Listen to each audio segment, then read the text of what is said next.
अप्रैल 2020 में मुझे सिंचन कार्य संभालने के लिए कलीसिया अगुआ चुना गया। मैंने देखा कि कुछ नए विश्वासी नियमित रूप से सभाओं में नहीं आ रहे थे। वे देर से आते जल्दी चले जाते। कुछ लोग स्कूल या काम में व्यस्त रहते, कहते समय मिला तो आएंगे। कुछ लोग इसलिए नहीं आते क्योंकि वे सीसीपी और धार्मिक दुनिया के झांसे में आ गए थे। हमने उनसे बात करने की कोशिश की, लेकिन कुछ लोग फोन ही नहीं उठाते थे। वे तो जैसे गायब हो गए थे। मैं सोचने लगी कि हमने उनसे बात करने की कोशिश की, पर वे नहीं आना चाहते तो हम इसके लिए जिम्मेदार नहीं थे। हमें उन्हें जाने देना चाहिए। फिर परमेश्वर भी तो ज्यादा लोगों को नहीं बल्कि बढ़िया लोगों को चाहता है। वो उन्हीं को बचाता है जो उसमें विश्वास रखते हैं, सत्य से प्रेम करते हैं। अगर उनका विश्वास ही सच्चा नहीं है तो हमारी तमाम कोशिशें बेकार हैं। तो बिना प्रार्थना किए या खोजे, बिना अगुआ से चर्चा किए, मैंने उन नए सदस्यों को निकाल देने का फैसला किया। मैंने उनमें से कुछ से बात करने की कोशिश की, लेकिन वे सभाओं में आना नहीं चाहते थे। तो मुझे यकीन हो गया कि मेरा फैसला सही था। एक बहन ने देखा कि 2 महीनों में बहुत से नए सदस्यों को निकाल दिया गया। तो उसने मुझसे पूछा कि क्या ऐसा करना वाकई सही है। उसने कहा कि हमें अपने अगुआ से संगति कर सिद्धांत जानने चाहिए। बिल्कुल। मैंने सोचा कि पहले भी हमने ऐसे मामले इसी तरह निपटाए थे। बात करने की कोशिश की थी। कुछ से संपर्क नहीं हुआ तो कुछ को विश्वासी नहीं बनना था। सिद्धांत जानने की जरूरत ही नहीं थी, इसलिए मैंने उसका सुझाव नहीं माना। इसके बाद मैंने थोड़ी बेचैनी महसूस की। सोचा क्या ऐसा करना वाकई सही था। फिर लगा कि ये गलत नहीं हो सकता, क्योंकि हमने तो उन्हें सहारा दिया था, मगर वे ही नहीं आना चाहते थे। ये हमारी गलती नहीं थी। मुझे लगा वे सच्चे विश्वासी थे ही नहीं। परेशान होने पर भी मैंने न तो प्रार्थना की, न ही कुछ जानना चाहा। हर महीने कुछ नए सदस्यों को निकालती गई। बाद में मेरी अगुआ को पता चला कि इस बारे में मैं सिद्धांतों पर नहीं चल रही थी, तो उन्होंने मेरी कड़ी आलोचना की।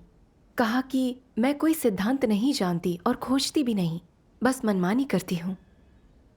और कहा कि उनमें से हर एक के लिए परमेश्वर के सामने आना काफी मुश्किल था। दूसरी कलीसियाओं के भाई बहनों ने उन्हें सहारा देने में पूरी ताकत लगा दी, और यहाँ मैं उन्हें बेपरवाही से बाहर निकाल रही थी। स्नेहमयी सहारा दिए बिना बड़ी गैर जिम्मेदारी से उन्हें दायरे में बांध रही थी। सच है। बिल्कुल।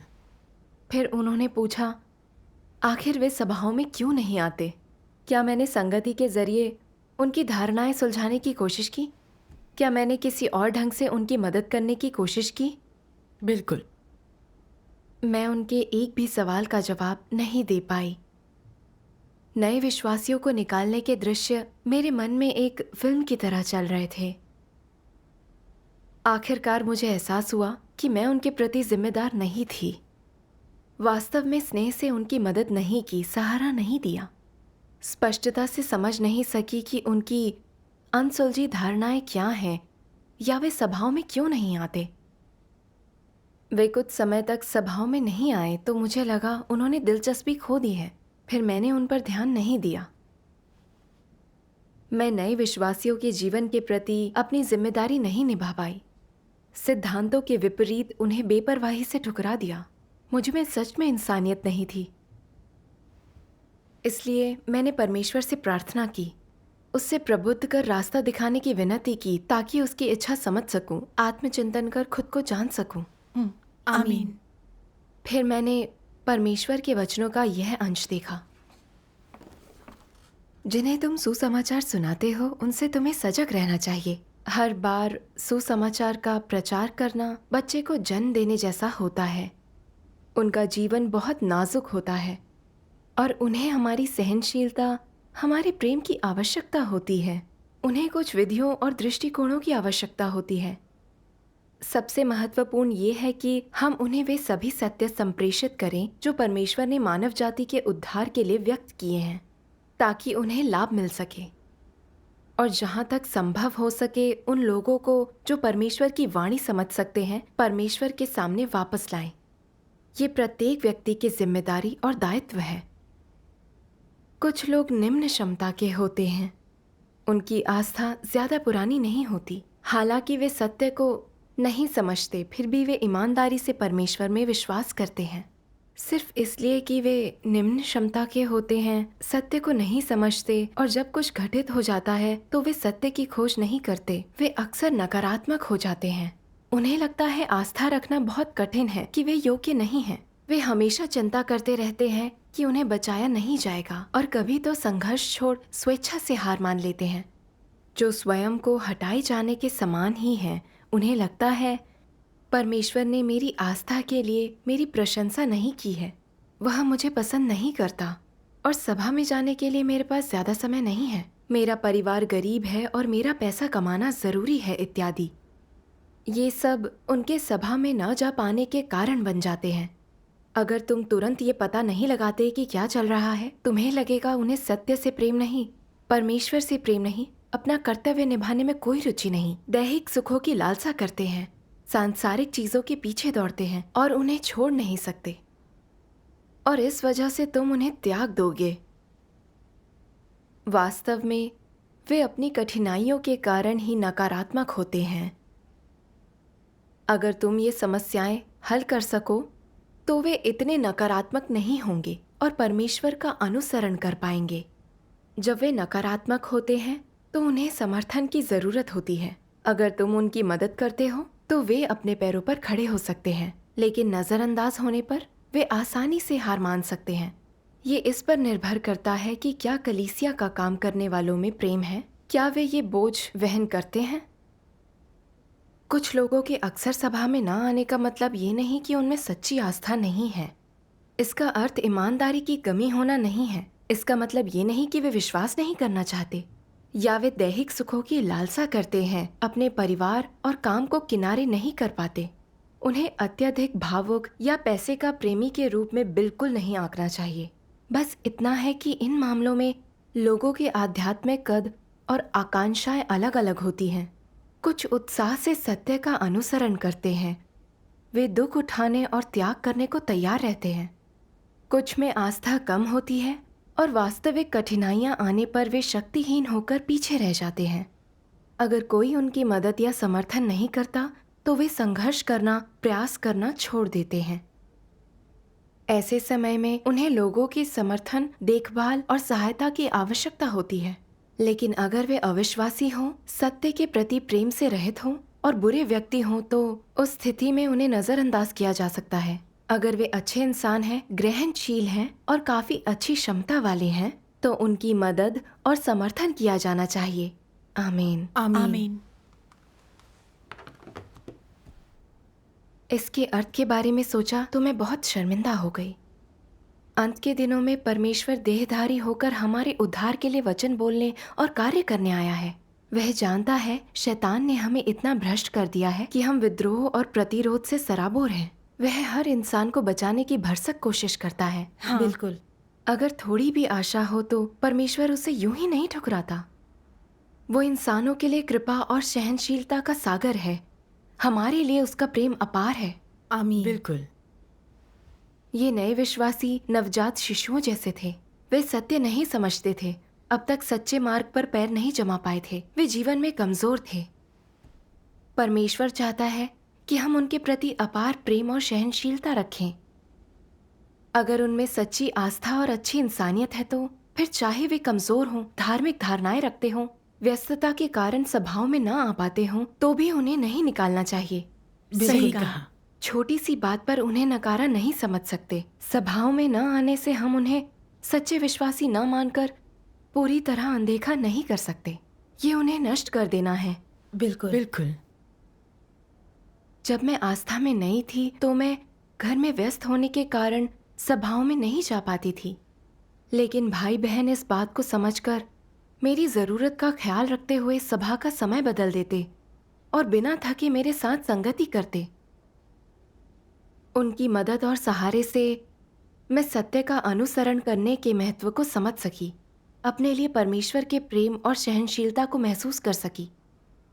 फिर मैं सामान्य रूप से सभाओं में भाग लेकर कर्तव्य निभाने लगी। परमेश्वर का धन्यवाद।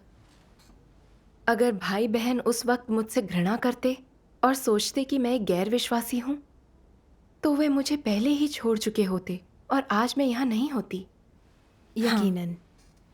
मैं समझ गई कि मुझे परमेश्वर की इच्छा का जरा भी ध्यान नहीं था। न नए सदस्यों को समझती थी। मैं उनसे असंतुष्ट थी। सोचती थी कि वे बस काम में व्यस्त हैं, उनमें बहुत धारणाएं हैं। मैंने उन्हें एक दायरे में बांधकर ठुकरा दिया। उनकी मदद के लिए बड़ी कीमत नहीं चुकानी चाहिए। मेरी इंसानियत बहुत बुरी थी। मैंने नए विश्वासियों के जीवन की जरा भी जिम्मेदारी नहीं ली। मैंने परमेश्वर से प्रार्थना की, हे परमेश्वर, मैं प्रायश्चित करना चाहती हूँ। मुझे जल्द से जल्द अपनी कमियां सुधारने और इन लोगों को प्रेम और सहारा देने का रास्ता दिखाओ। आमीन। आमीन। तब से दूसरों के साथ मैं भी नए सदस्यों को सहारा देने के लिए जाने लगी। हमने उनके संघर्षों के बारे में जाना और उनके साथ धैर्य से संगति की। फिर उनमें से कुछ लोग सभाओं में लौट आए। बहुत बढ़िया। परमेश्वर का धन्यवाद। उनमें से एक तो काम में इतनी व्यस्त थी कि उसके लिए सभाओं में आना मुश्किल था। उसने कहा, अगर मैं मन में विश्वास रखूं तो परमेश्वर मुझे कभी दूर नहीं करेगा। पहले मैं सोचती थी वह पैसा कमाने में लगी है, उसमें सच्ची आस्था नहीं है। मगर उसको समझने के बाद पता चला कि वह सभाओं में इसलिए नहीं आ पाती थी क्योंकि हमारा तय किया हुआ समय उसके लिए सही नहीं था। हमने सभाओं का समय उसकी जरूरत के अनुसार कर दिया और उसके साथ संगति की ताकि वह समझ सके कि अंत के दिनों में परमेश्वर सत्य द्वारा मनुष्य को शुद्ध करता और बचाता है। सच्चे विश्वासियों को साथ में परमेश्वर के वचनों पर संगति करनी चाहिए, अनुसरण कर सत्य हासिल करना चाहिए, भ्रष्टता छोड़ देनी चाहिए और जीवन में बदलाव का अनुभव करना चाहिए। परमेश्वर की स्वीकृति पाने का सिर्फ यही एक रास्ता है। बिल्कुल। सभाओं में शामिल हुए बिना आस्था रखने, बस मन में परमेश्वर को मानने से या इसे एक शौक की तरह लेने से परमेश्वर की नजरों में आप एक अविश्वासी बन जाते हैं। आप अंत तक विश्वास रखें फिर भी आपको परमेश्वर स्वीकृति नहीं देगा। सही है। संगति के जरिए उस बहन को एहसास हुआ कि उसका नजरिया गलत था। वो फिर से सभाओं में आना चाहती थी। परमेश्वर का धन्यवाद। मतलब वो सत्य स्वीकार कर सकती थी, एक सच्ची विश्वासी थी। बिल्कुल। सही है। उन सभी विश्वासियों को सभाओं में लौटते हुए देखा तो अपने किए पर पछतावा हुआ, बहुत बुरा लगा। मैं बस मनमानी से लोगों को त्याग रही थी। मैंने उन सबके उद्धार के मौके लगभग नष्ट कर दिए। ये एक बड़ा कुकर्म होता। बिल्कुल। एक दिन अगुआ ने मुझसे पूछा, सिंचन कार्य संभालने के बाद से आपने अपनी गैर जिम्मेदारी से कितने नए सदस्यों को छोड़कर जाने दिया? उन्हें त्यागते समय क्या आपने सत्य के सिद्धांत खोजे? मुझे समझ में नहीं आया क्या कहूं।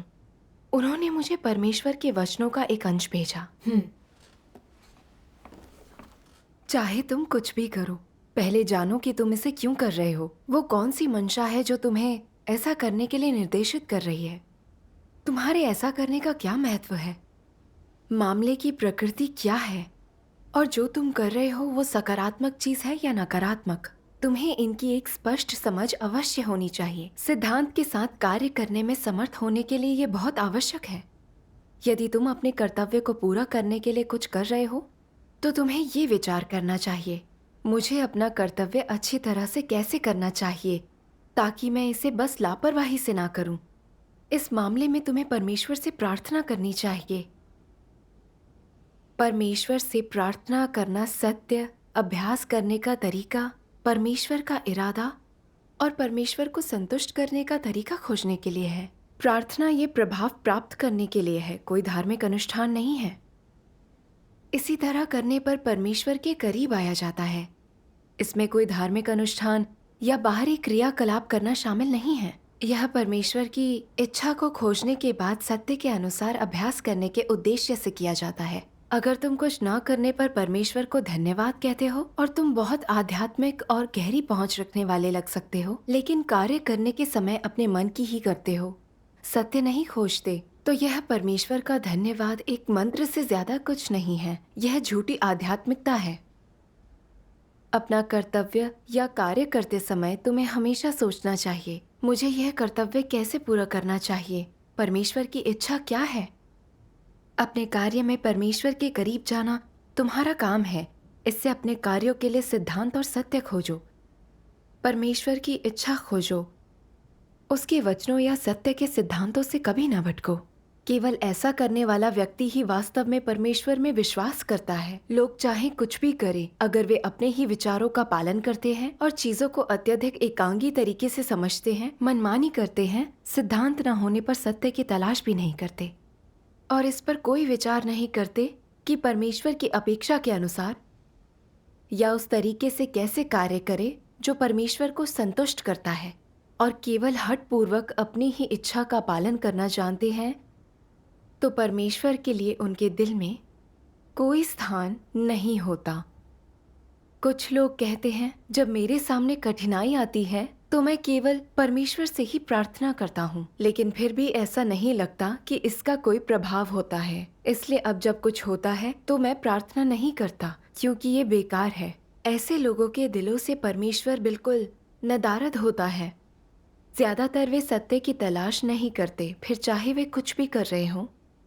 वे केवल अपने विचारों का ही पालन करते हैं और जैसा चाहते हैं वैसा ही करते हैं। तो क्या उनके कार्यों के सिद्धांत हैं? निश्चित रूप से नहीं।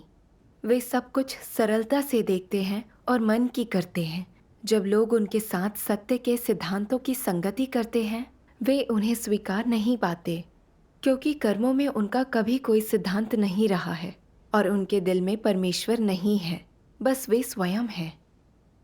उन्हें उनके इरादे नेक लगते हैं कि वे बुराई या सत्य का उल्लंघन नहीं कर रहे। उन्हें लगता है कि अपने इरादों के अनुसार कार्य करना सत्य का अभ्यास और परमेश्वर का आज्ञा पालन करना है। वस्तुतः इस मामले में वे वास्तव में परमेश्वर की तलाश या उससे प्रार्थना नहीं कर रहे। उन्होंने परमेश्वर को संतुष्ट करने के लिए परमेश्वर की अपेक्षाओं का पालन करने की पूरी कोशिश नहीं की है। उनकी यह वास्तविक स्थिति, यह इच्छा नहीं है। लोगों के अभ्यास में यह सबसे बड़ी गलती होती है। परमेश्वर में विश्वास करने पर भी वो तुम्हारे दिल में न हो, तो क्या ये उसे धोखा देना नहीं है? और परमेश्वर में ऐसी आस्था का क्या परिणाम हो सकता है? इससे क्या हासिल होगा और ऐसी आस्था का क्या मतलब है? आमीन। आमीन। इन वचनों ने मेरी असल दशा और व्यवहार का खुलासा किया। उन नए विश्वासियों को जाने देते हुए मैंने न प्रार्थना की, न अगुआ से चर्चा की। मैंने बस अनुभव के भरोसे काम किया। मैं पहले भी नए सदस्यों का सिंचन कर चुकी हूँ। महीनों तक सभाओं में न आने पर हम उन्हें जाने देते हैं।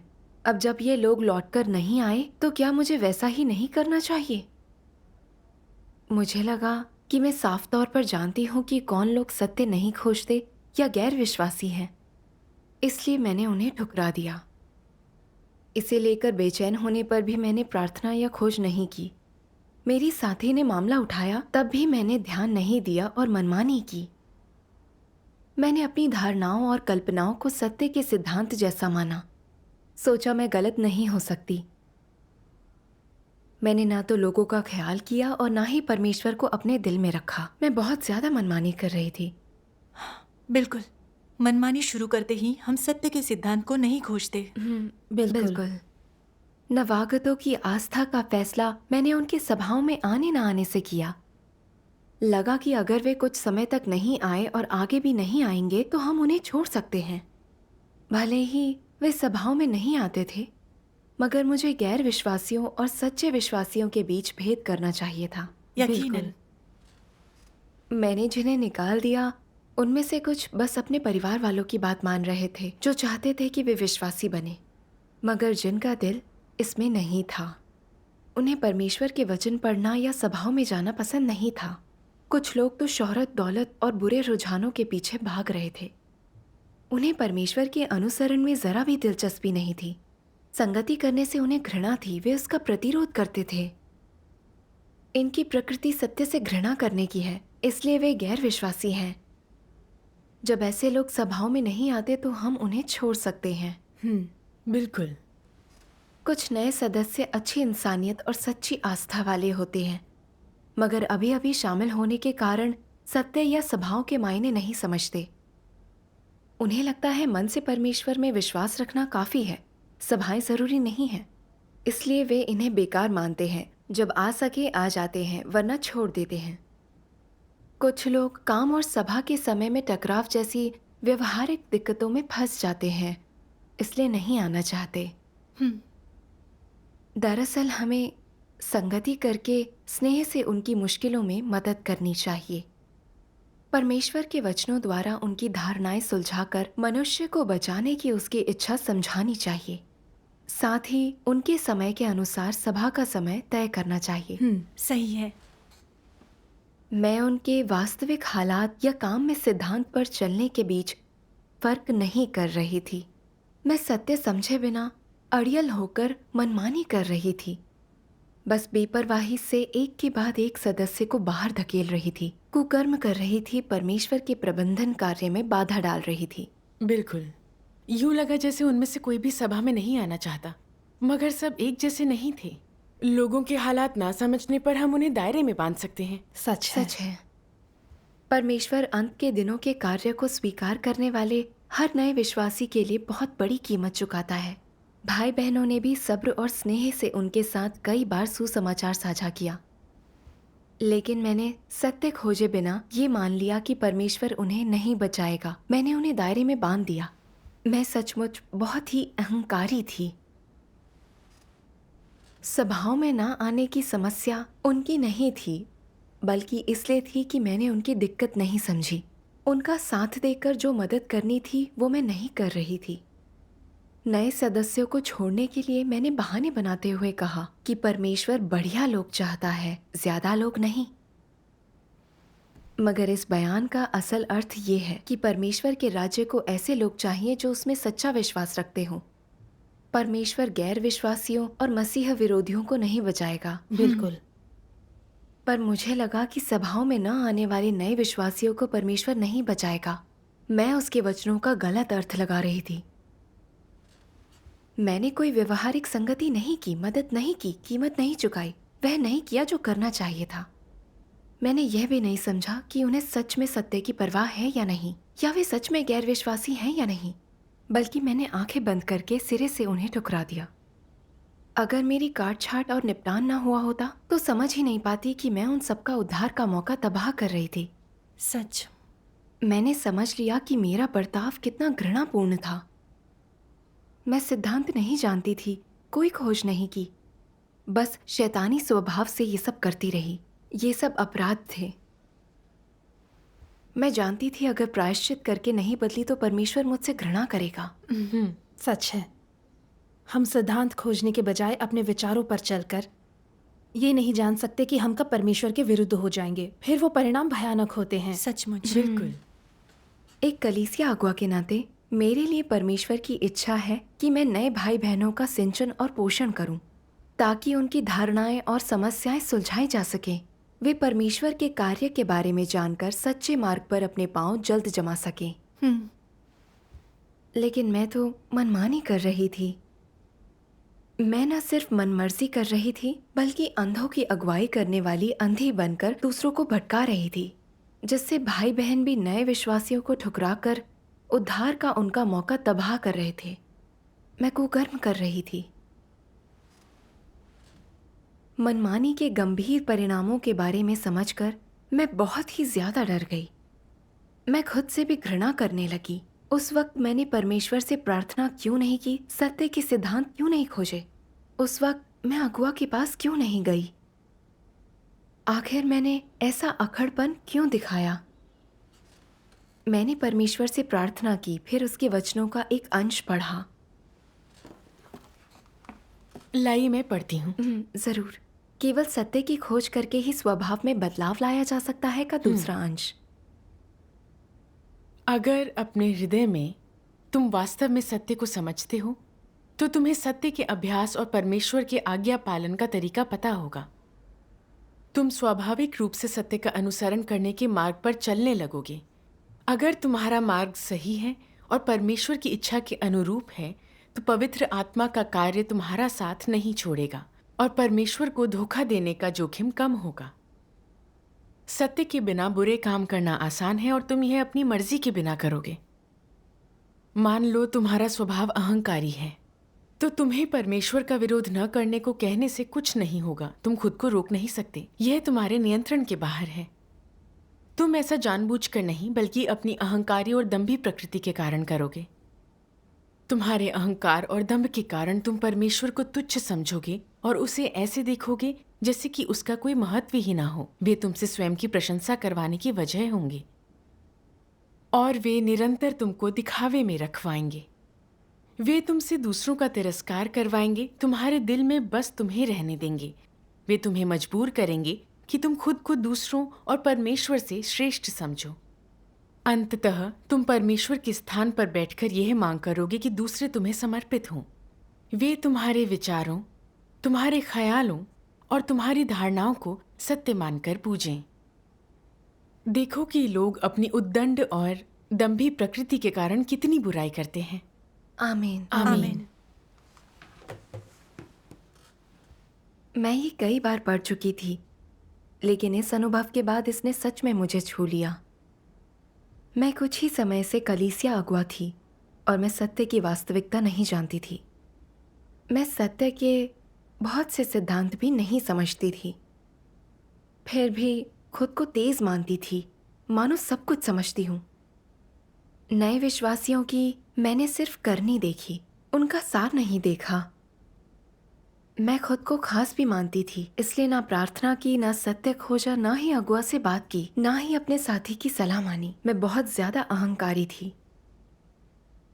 मेरे अगुआ ने सिद्धांत न समझने और सत्य न खोजने पर मेरी आलोचना की। वह 100% सही थी।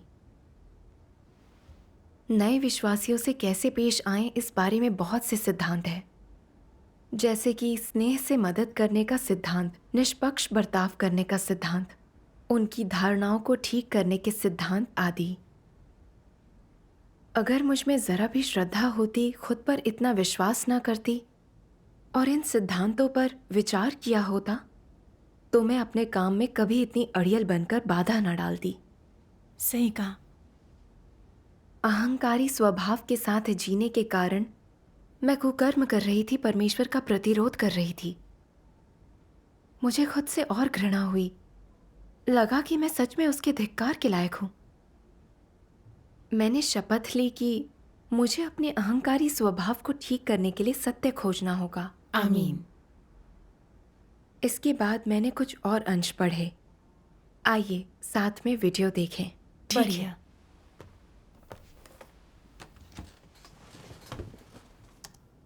सर्वशक्तिमान परमेश्वर कहते हैं, अपने कार्य में कलीसिया के अगुवाओं और कार्यकर्ताओं को 2 चीजों पर ध्यान अवश्य देना चाहिए। एक ये कि उन्हें ठीक कार्य प्रबंधनों के द्वारा निर्धारित सिद्धांतों के अनुसार ही कार्य करना चाहिए। उन सिद्धांतों का कभी भी उल्लंघन नहीं करना चाहिए और अपने कार्य को अपने विचारों या ऐसी किसी भी चीज के आधार पर नहीं करना चाहिए जिसकी वे कल्पना कर सकते हैं। जो कुछ भी वे करें, उन्हें परमेश्वर के घर के कार्य के लिए परवाह दिखानी चाहिए और हमेशा इसके हित को सबसे पहले रखना चाहिए। दूसरी बात जो बेहद अहम है, वो ये है कि जो कुछ भी वे करें, उसमें पवित्र आत्मा के मार्गदर्शन का पालन करने के लिए ध्यान अवश्य केंद्रित करना चाहिए और हर काम परमेश्वर के वचनों का कड़ाई से पालन करते हुए करना चाहिए। यदि तुम तब भी पवित्र आत्मा के मार्गदर्शन के विरुद्ध जा सकते हो, या तुम जिद्दी बनकर अपने विचारों का पालन करते हो और अपनी कल्पना के अनुसार कार्य करते हो, तो तुम्हारे कृत्य को परमेश्वर के प्रति एक अति गंभीर विरोध माना जाएगा। अगर तुमने कुछ ऐसा किया है जो सत्य के सिद्धांतों का उल्लंघन और परमेश्वर को अप्रसन्न करता है, तो तुम्हें आत्मचिंतन करके खुद को जानने की कोशिश कैसे करनी चाहिए। जब तुम उसे करने जा रहे थे, तब क्या तुमने उससे प्रार्थना की थी? क्या तुमने कभी यह सोचा, यदि ये बात परमेश्वर के सामने लाई जाएगी तो उसे कैसी लगेगी? अगर उसे इसका पता चलेगा तो वो खुश होगा या कुपित? क्या वो इससे घृणा करेगा? तुमने ये जानने की कोशिश नहीं की, है ना? यहां तक कि अगर दूसरे लोगों ने तुम्हें याद भी दिलाया, तो तुम तब भी यही सोचोगे कि ये कोई बड़ा मुद्दा नहीं है और ये किसी भी सिद्धांत के खिलाफ नहीं जाता और न ही कोई पाप है। परिणाम स्वरूप तुमने परमेश्वर के स्वभाव को नाराज कर दिया और उसे बहुत क्रोध करने के लिए उकसाया, इस हद तक कि उसे तुमसे नफरत हो जाए। ये लोगों की विद्रोहशीलता है, इसलिए तुम्हें सभी चीजों में सत्य खोजना चाहिए। तुम्हें इसी का पालन करना चाहिए। यदि तुमने जानने की कोशिश की होती और जांच की होती और करने से पहले मामले को स्पष्ट रूप से देखा होता, तो क्या तुम इसे संभाल न पाते? भले ही ऐसा भी समय आ सकता है जब लोगों की स्थिति अच्छी न हो या नकारात्मक हो, लेकिन अगर वे जो कुछ करने की योजना बना रहे हैं उसे प्रार्थना में पहले निष्ठापूर्वक परमेश्वर के सामने ले आते हैं और फिर परमेश्वर के वचनों के आधार पर सत्य खोजते हैं, तो वे कोई बड़ी भूल नहीं करेंगे। सत्य का अभ्यास करते समय लोगों के लिए भूल करने से बचना कठिन होता है, लेकिन अगर चीजों को करते समय तुम जानते हो कि उन्हें सत्य के अनुसार कैसे करना है, लेकिन फिर भी तुम उन्हें सत्य के अनुसार नहीं करते, तो फिर समस्या ये है कि तुम्हें सत्य से कोई प्रेम नहीं है। सत्य के प्रति प्रेम से रहित व्यक्ति का स्वभाव नहीं बदलेगा। यदि तुम परमेश्वर की इच्छा को ठीक से नहीं समझ पाते और नहीं जानते कि अभ्यास कैसे करना है, तो तुम्हें दूसरों के साथ सहभागिता करनी चाहिए और सत्य की खोज करनी चाहिए। और अगर दूसरे भी संघर्ष कर रहे हों, तो तुम्हें साथ मिलकर प्रार्थना करनी चाहिए और परमेश्वर से जानने की कोशिश करनी चाहिए। परमेश्वर के समय की प्रतीक्षा करते हुए इस बात का इंतजार करना चाहिए कि वो निकलने का कोई रास्ता खोले। तुम भी अच्छी तरह से कोई समाधान निकाल सकते हो जो तुम्हें निकलने का अच्छा रास्ता दे दे, और ये पवित्र आत्मा के प्रबोधन से हो सकता है। यदि तुम्हें अंततः ये पता चले कि इसे इस तरह से करने में तुमने थोड़ी सी भूल कर दी है, तो तुम्हें जल्दी से उसे सही कर लेना चाहिए और तब परमेश्वर इस भूल को पाप के रूप में नहीं गिनेगा।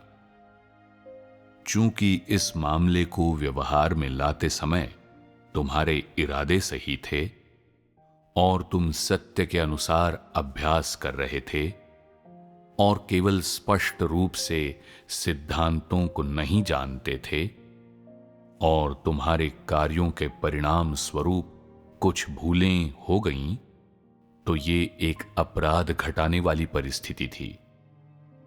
किंतु आजकल बहुत से लोग काम करने के लिए केवल अपने दो हाथों पर और बहुत कुछ करने के लिए केवल अपने मन पर भरोसा करते हैं, और वे शायद ही कभी इन सवालों पर कोई विचार करते हैं क्या इस तरह से अभ्यास करना परमेश्वर की इच्छा के अनुरूप है?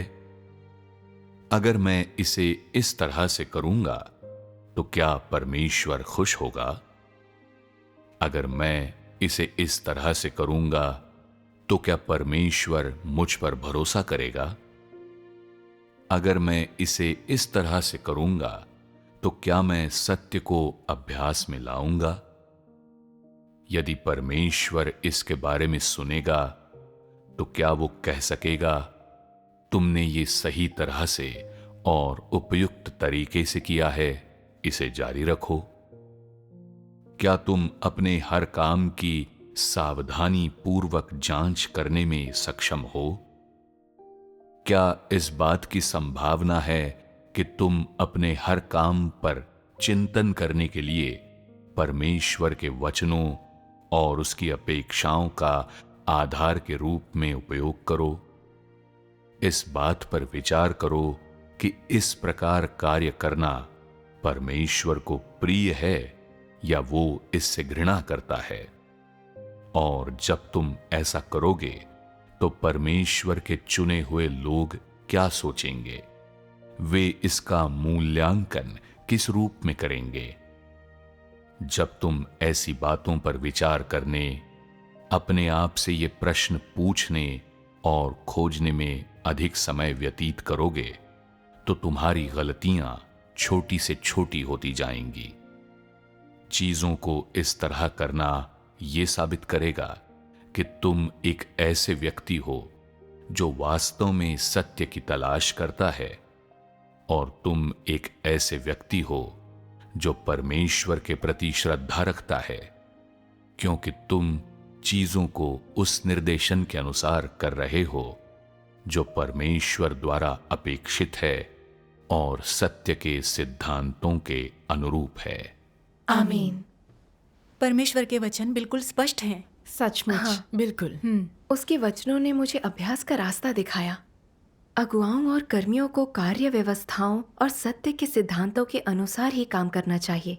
हमेशा पवित्र आत्मा के मार्गदर्शन का पालन करना चाहिए। हमें प्रार्थना और खोज भी करनी चाहिए। मन में परमेश्वर के प्रति श्रद्धा रखनी चाहिए। अपने विचारों, धारणाओं या पुराने अनुभवों पर नहीं चलना चाहिए। मनमानी नहीं करनी चाहिए। बिल्कुल। हम खुद के भरोसे नहीं रह सकते, बल्कि हमें सत्य के सिद्धांत खोजने चाहिए। जब कोई बात समझ न आए तो पहले सिद्धांत समझने के लिए दूसरों के साथ खोजना और संगति करनी चाहिए। यही है परमेश्वर की इच्छा। बिल्कुल सही आमीन। है। इस अनुभव से मैंने एक सबक सीखा। अगर परमेश्वर ने अगुआ से मेरी आलोचना न करवाई होती तो अब भी नहीं समझ पाती कि मेरी करनी के परिणाम कितने गंभीर होंगे। मैंने अपने आप से कहा, अब से मुझे सत्य खोजना है, सिद्धांतों के आधार पर काम करना है। सही है। आमीन।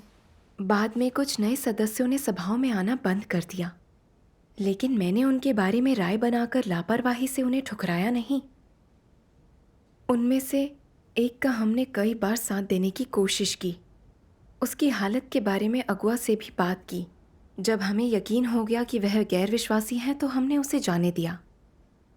एक और बहन परमेश्वर में 2 सालों से विश्वास कर रही थी। उसे परमेश्वर के वचन पढ़ना पसंद था। वो पूरी लगन से काम करती थी। जब वो लोगों का न्याय कर भ्रष्टता उजागर करने वाले वचन पढ़ती तो उनसे अपनी तुलना करती। उसे लगता कि वह बहुत ज्यादा भ्रष्ट है, तो उसने छोड़ देना चाहा।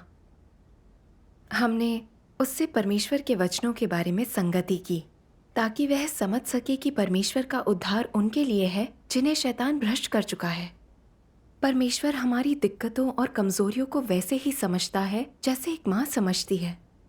अगर हम सत्य का अनुसरण करते रहे तो परमेश्वर हमारा त्याग नहीं करेगा, क्योंकि वो मनुष्य को यथासंभव बचाता है। हमारी बात सुनकर उसकी आंखों में आंसू आ गए। वह परमेश्वर का प्रेम महसूस कर सकी। हमने कई बार उसकी मदद की। वह अब फिर से सामान्य रूप से सभा में आती है। परमेश्वर का धन्यवाद। शानदार। इस अनुभव ने मुझे भ्रष्ट मनुष्य को बचाने का परमेश्वर का सच्चा इरादा और अपार प्रेम दिखाया है। परमेश्वर के वचनों के न्याय और ताड़ना के जरिए मैं अपने अहंकारी स्वभाव को थोड़ा समझ सकी हूँ और काम में मनमानी करने के खतरों और परिणामों को देख सकी हूँ। अब मेरे मन में परमेश्वर के प्रति श्रद्धा है। परमेश्वर का धन्यवाद। उसके मार्गदर्शन के कारण अब मैं सिद्धांतों के अनुसार अपना काम कर सकती हूँ। परमेश्वर का धन्यवाद। परमेश्वर का धन्यवाद।